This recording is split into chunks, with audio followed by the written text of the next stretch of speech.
আজ আমি দোকানের মতো কিভাবে ছানার জিলাপি বানাবেন সেটাই আপনাদের সাথে শেয়ার করব। কিন্তু দোকানের যে স্বাদ অবশ্যই ভালো হবে এ গ্যারান্টি দিতে পারি। কেন? আপনার নিজে হাতে তৈরি করা জিনিস অবশ্যই ভালো হতে হবে। নমস্কার, আমার বৈষ্ণব রসনামৃততে সকলকে স্বাগত। ছানা লাগবে, তো ছানা নেই, আমি এই পনিরটাকেই ছানা বানিয়ে নেব। ছানা থেকে পনির করা হয়েছে, দোকানদার করে নিয়েছে। এবার আমি পনিরটাকেই আবার ছানা বানিয়ে নেব। তাই পনিরটাকে আমি প্রথমে গ্রেটারের সাহায্যে গ্রেট করে নেব। পনিরটা গ্রেট করে নিয়েছি।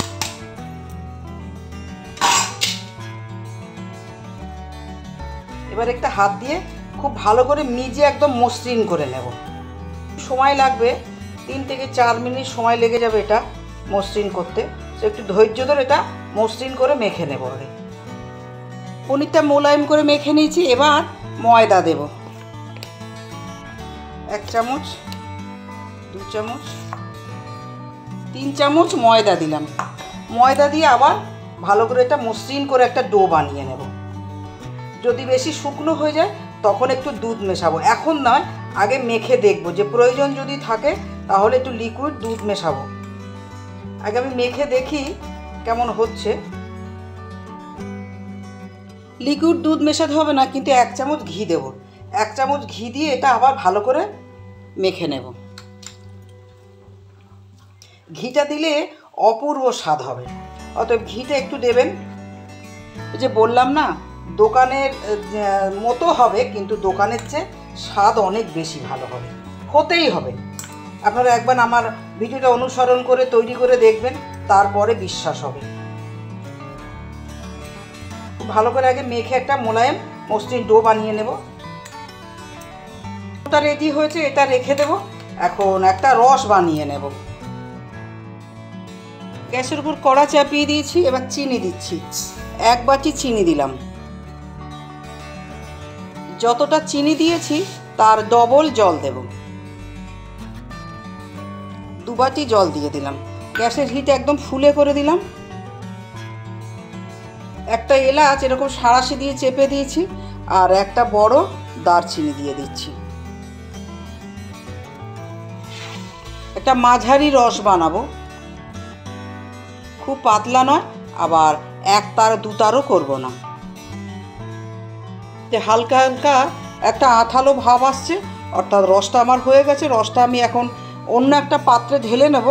এই পাত্রটাতেই আমি জিলাপিগুলো ভাজবো, ছানার জিলাপিগুলো। অতএব রসটা আমি একটা পাত্রে ঢেলে নিই। গ্যাসের ফ্লেম অফ করে দিই। কড়াটা ধুয়ে নিয়ে গ্যাসের উপর আবার চাপিয়ে দিয়েছি। এবার সূর্যমুখী তেল দিচ্ছি। গ্যাসের হিট একদম কমিয়ে দেবো, লো হিটে এটা বসানো থাক। ততক্ষণে আমি জিলাপিগুলো বানিয়ে নেব। খুব সামান্য এটা বেকিং সোডা নয়, বেকিং পাউডার দিচ্ছি। বেকিং পাউডারটা দিয়ে আবার একটু লাস্ট মেখে নেব। ডোটা রেডি করে নিয়েছি। এবার একটা প্লেট নেব। প্লেটের উপর অল্প ঘি মাখিয়ে নেব, কেন জিলাপিগুলো তৈরি করে এটার মধ্যেই রেখে দেব।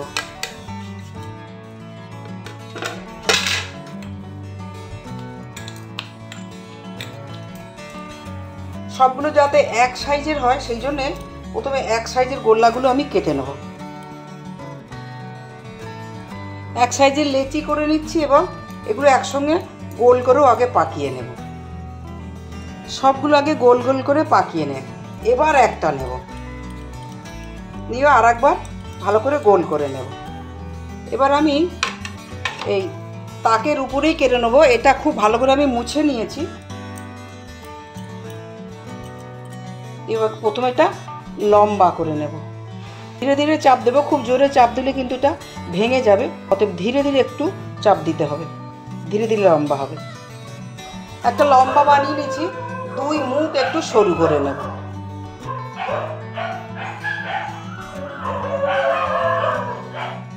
এবার জিলাপির আকারে এটা গড়ে নেব।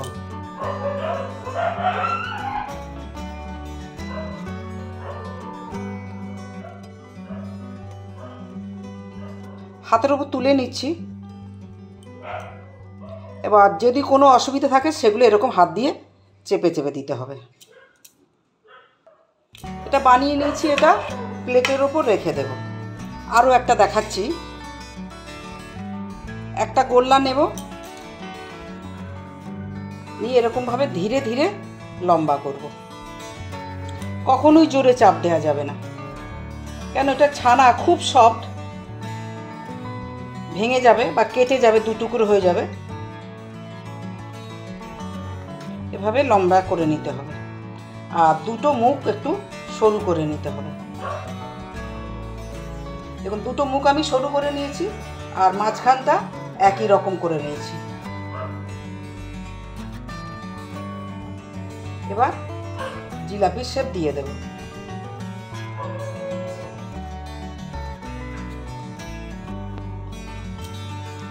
সবগুলো ছানার জিলাপি আমি বানিয়ে নিয়েছি। এখন গ্যাসের কাছে চলে যাবে এবং এটা ভাজা শুরু করে দেব।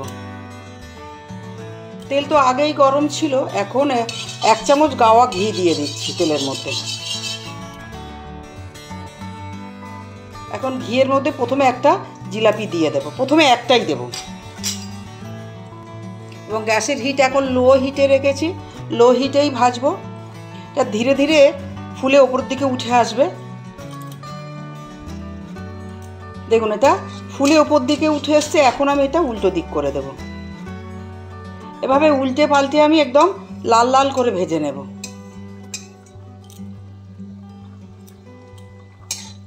এটা উল্টে পাল্টে ভেজে নিয়েছি। এবার এটা তুলে আমি রসটা কিন্তু তৈরি করে ঢাকা দিয়ে রেখেছি। রসটা এই গরম রসের মধ্যেই ডাইরেক্ট দিয়ে দেবো। যদি রসটা আপনাদের কোনো কারণে ঠান্ডা হয়ে যায় তাহলে অবশ্যই একটু গরম করে নেবেন, তারপরে দেবেন, তাহলে দেখবেন এর ভিতরে পুরোপুরি রসটা চলে গেছে। এবার আমি 1-এর বেশি দিয়ে দেব। এগুলো থাক, আর এর পরের ব্যাচে বাকিগুলো দিয়ে দেব। এবং গ্যাসের হিট আমি লোতে রেখেছি, লোতে রেখেই এটা ভাজবো। সাঁড়াশি দিয়ে কড়াটা ধরবো এবং এরকম করে নাড়িয়ে দেব।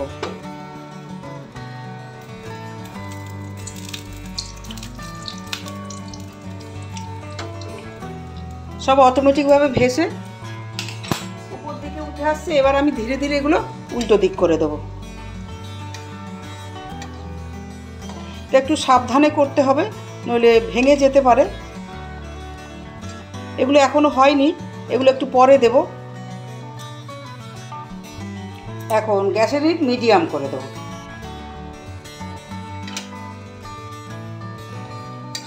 আমার ভিডিওটা অনুসরণ যদি করেন তাহলে দেখবেন একটাও ভাঙবে না, এবং এগুলো রসে টইটুম্বুরও হবে, সেটা আমি দেখাবো। আগে ভেজে নিই, রসে ভেজাই, তারপরে অবশ্যই সবটা দেখাবো। আমার ভিডিওটা প্রথম থেকে শেষ পর্যন্ত দেখতে থাকুন। দেখে ভালো লাগলে অবশ্যই লাইক করবেন, কমেন্ট করবেন, এবং আমার চ্যানেলটিকে সাবস্ক্রাইব করার বিশেষভাবে অনুরোধ রইল।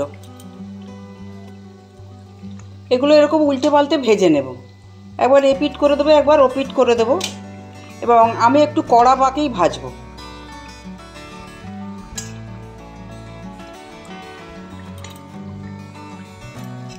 এগুলো ভাজা হয়ে গেছে।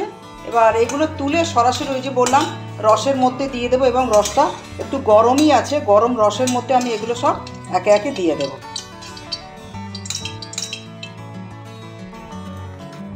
তা রসের মধ্যে ডুবিয়েছিলাম, এখনও 1 ঘন্টা হয়নি, তো তার আগেই আমি দেখাচ্ছি। এখনও ভিজিয়ে রাখবো কিছুক্ষণ।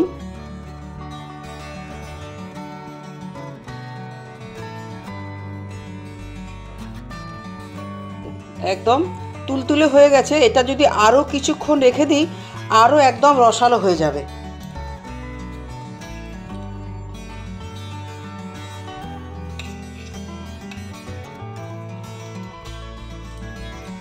আজকের মতো ভিডিও তৈরি শেষ হলো। সবাই ভালো থাকবেন, সুস্থ থাকবেন। আবার নতুন দিনে নতুন ভিডিওর সাথে দেখা হবে। আজের মতো নমস্কার, রাধে রাধে। ছানার জিলাপিগুলো রসের মধ্যে দিয়ে দিয়েছি। এভাবে 1 ঘন্টা মতো আমি ঢেকে রাখবো। 1 ঘন্টা পরে আমি দেখাবো।